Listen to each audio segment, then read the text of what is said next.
The Couple Next Door, written by Peg Lynch and starring Peg Lynch and Alan Bunce.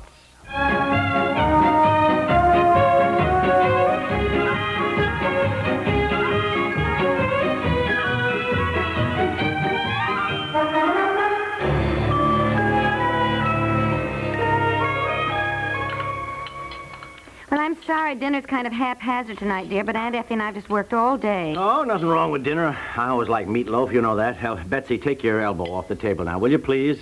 Aunt Effie has her elbow on the table. Well, I guess she's right. Excuse me. Well, Aunt Effie is probably tired. My goodness, all she's done today. Oh, no, that's why I'm here, to help you get settled. Well, I hope we get the rest of the painting and papering done by Christmas. When are you going to paper my bedroom? Well, as soon as we can, Betsy. Paper hasn't come yet. I made a flying trip down to the shopping center today to get some more nails and picture hooks and things. Oh. And to tell you, I bumped into Leona Gifford today, and you know what she told me?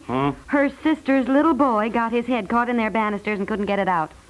Why? He did what, Mommy? He stuck his head between the banisters and their staircase, and he couldn't get it out. Why? Yeah, why? Well, I don't know why, because it got stuck, I guess.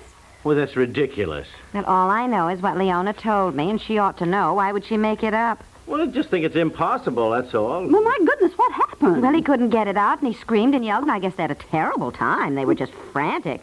Finally had to call the fire department. Well, I can't believe it. If he stuck his head between the banisters, he could certainly pull it out. I'm only telling you what Leona said. Well... Why did he do it, Bobby? Well, I don't know. To see if he could, I suppose. The only reason I mention it is I looked at our stairway, and there when I got home, it seems to me that our banisters are much too far apart, dear. We should have had them closer together. I hope Bobby doesn't try it when he gets older. Well, don't worry about that, for heaven's sakes.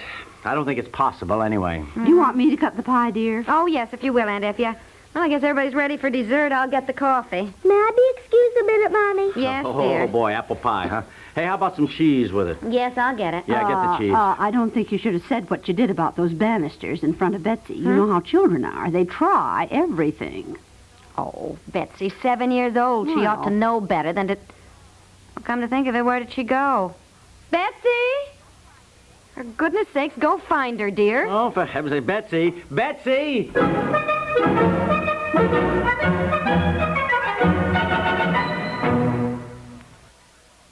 When a dog bites a man, the journalists say it's not news. When a man bites a dog, that's news.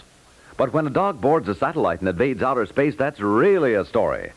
In this fast-paced 20th century of ours, news happens fast and is often world-shaking in its implications. That's why more and more people turn to CBS Radio to keep them abreast of what's happening. In the morning, the average American turns to radio first to bring him up to date. A program like our World News Roundup does the trick in short order, calling in correspondents from far-flung outposts with their reports, gathering information, sorting and analyzing it to give you a complete picture.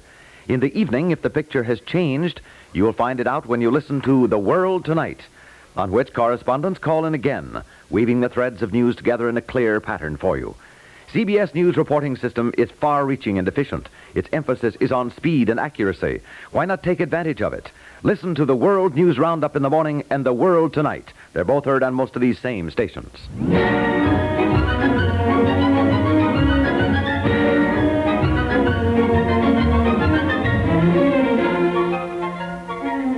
What do you mean you can't find Betsy? I can't find her. I looked upstairs. She's nowhere around. Here she comes in the front door. Oh, for goodness sakes, Betsy. What's the matter? Where the heck have you been? I remembered I left my bicycle outdoors. I just went to put it in the garage. Oh. What are you laughing at? Nothing, dear. Well, Aunt Effie thought you'd come in the front hall here to try putting your head in the banisters. Why would I do that? What are you laughing at? Oh, nothing, dear. See what I tell you, Aunt Effie? She's old enough to know better. Now, come on out. Dessert is ready. Oh, I didn't get out any cream for coffee. Come on, Daddy. Yeah, I'll be right there. What are you looking at? Looking at these banisters, I don't see how any kid could put his head between there and get it stuck. I think I could get my head through there, Daddy. Yeah, maybe, but you wouldn't get it stuck. Doesn't anybody want apple pie? Come on. Come on, Daddy. Oh, Daddy, what are you doing? Oh, Daddy, don't. I'm all right. I'm all right. Oh, Daddy, don't do that. Yeah, there. There, you see? Did you get your head out again? Oh, certainly. You know, your mother always worries so about things like Pete's sakes. Oh, What's the matter with you two? Aren't you coming out to have dessert? Aunt Effie made this apple pie especially for you. What in Sam Hill is the matter? Yes, we'll be right there. Betsy, go upstairs, will you, and get your mother's cold cream? Oh, Daddy, are you hurt? No. I'm not hurt. Now, just do as I tell you, will you?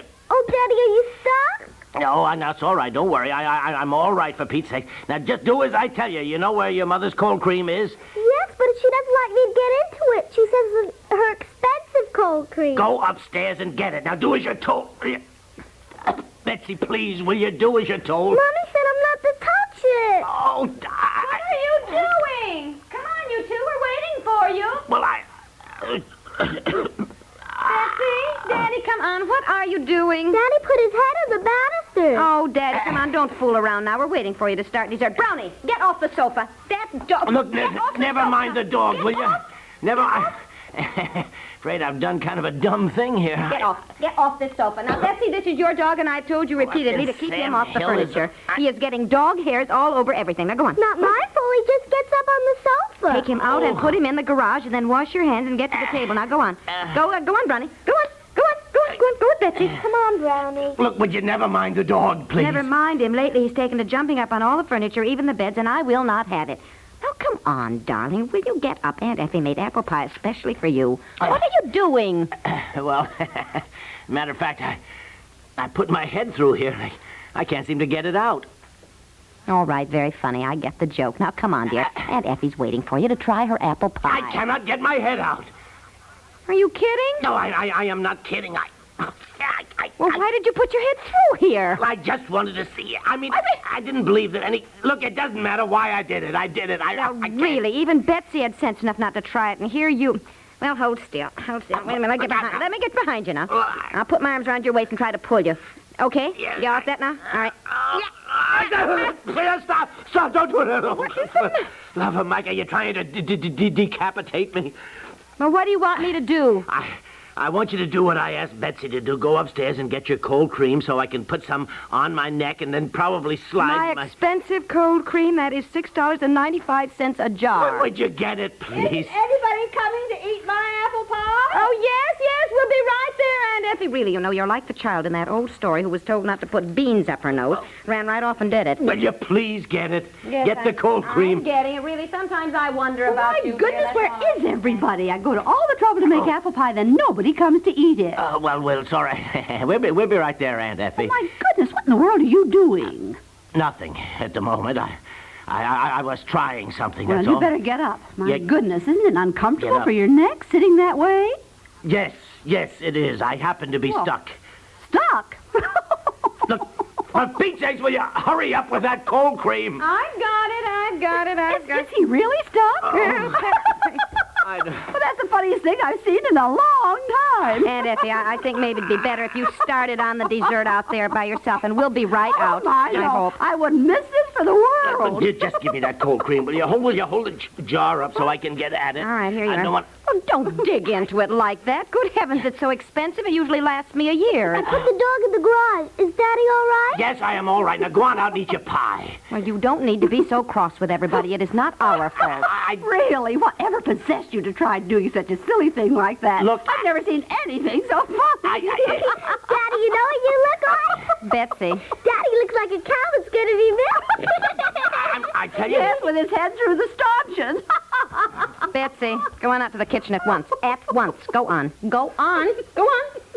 Aunt Effie, I don't think you should make fun of him in front of his daughter. A father should not be ridiculed. I know, and I'm sorry, but really, I've never seen anything so funny in my life. Will you close that door, please? Well, I'm sorry, dear. Betsy was cute, though, wasn't she? Saying you look like a cow about to be milked, you know that's cute. Yes, that's very cute. Well, it shows she has imagination and a nice sense of observation, which I guess she gets from you. Heaven knows you have imagination. I don't know anybody else who'd try anything like this. Oh, Isn't the cold cream working? Can't you slide your head out, dear? No, it's no use. I can't do it. Well, you'll have to get the saw. The saw? Yes, get the saw and saw off this banister. Oh, honey, our brand new house, this beautiful staircase. Get the saw. Oh, no, never mind. Don't get it. The idea of your sawing away so close to my neck gives me the willies. Be the same thing as committing suicide. No. Look, call Mr. Dibble. Mr. Dibble? Call Mr. Dibble. I hate to let him know you've done anything so dumb. Call Mr. Dibble, will you?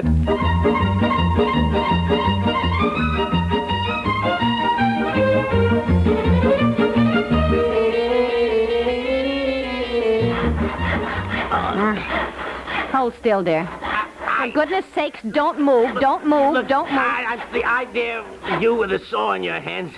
Look, didn't you tell Mr. Dibble this was an emergency? I didn't talk to Mr. Dibble. I told you he was out. I talked to Mrs. Dibble, and I didn't want to tell her exactly what was wrong. I just said we needed a carpenter in a hurry, and Mrs. Dibble said she'd tell him. I think you'd better let her finish sawing. You can't wait for Mr. Dibble any longer. All right, go on. All right, now don't move. Just a little bit more, dear. Dear, What? that how ought to be tucked in better over his head. If the saw slips, he might lose an ear. Oh, yes. Let me tuck this towel in there now. Hold still. Betsy, what did Mother tell you? You go up to your room. I want to watch. Go to your room. You make Mother nervous. Get up to your room, will you? The last thing I need is to have your mother nervous, for heaven's sake. Now, go on. Now, don't yell at her like that. Just stop it. Now, just stop it. Now, hold still. Just a little bit more. All right, now be careful, will you? Take it easy. Please, will you be careful? Hold still. There. Put your head out now. There. You all right? I don't know if I'm all right or not. I'm alive, which is more than I expected. Oh, my goodness. Such excitement. Now, I'll go heat up the coffee. Let's have my apple pie. All right, Aunt Effie. What have I ever done? Dear, my lovely new stairway. Do you think it'll cost much to replace the banister? Yes, it'll probably cost $1,000. I don't know. Well, all right, go ahead, say it. You didn't know you had such a dumb husband. Oh, dear. I didn't Truth of the matter is, I tried it myself after Leona told me that. That's why I was worried. But I didn't get stuck. I guess my head's smaller than yours. You have a big head. Now, just how do you mean that, if you don't mind? You know what I mean. I know, I'm just joking. Oh, well, doggone it, you hear about things like this, or you read about them in the papers. I know. Well, I won't tell Mr. Dibble what really happened. No. I'll just ask him to replace the banister. I'll say a boy in this neighborhood got his head stuck. Yeah, a boy who was old enough to know better. He'll probably say, well, that's the way it goes. Boys will be boys. Yeah. Doesn't anybody want my apple pie? Oh, apple pie. Yes. Yeah, coming, Yes, Aunt Effie. Aunt Effie, we're coming.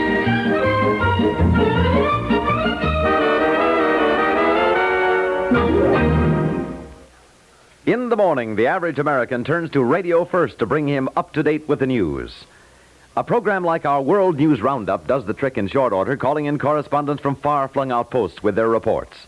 In the evening, on The World Tonight, correspondents call in again, weaving the threads of news together into a clear pattern for you. CBS News reporting system is far-reaching and efficient. Its emphasis is on speed and accuracy. Listen to the World News Roundup in the morning, and later, The World Tonight. They're both heard on most of these same stations.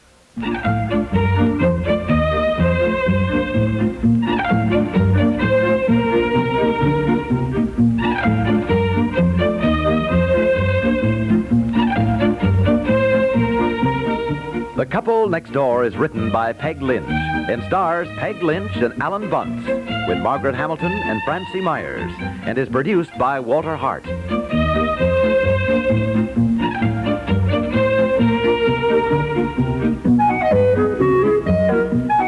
This is Stuart Metz, inviting you to listen again tomorrow for The Couple Next Door.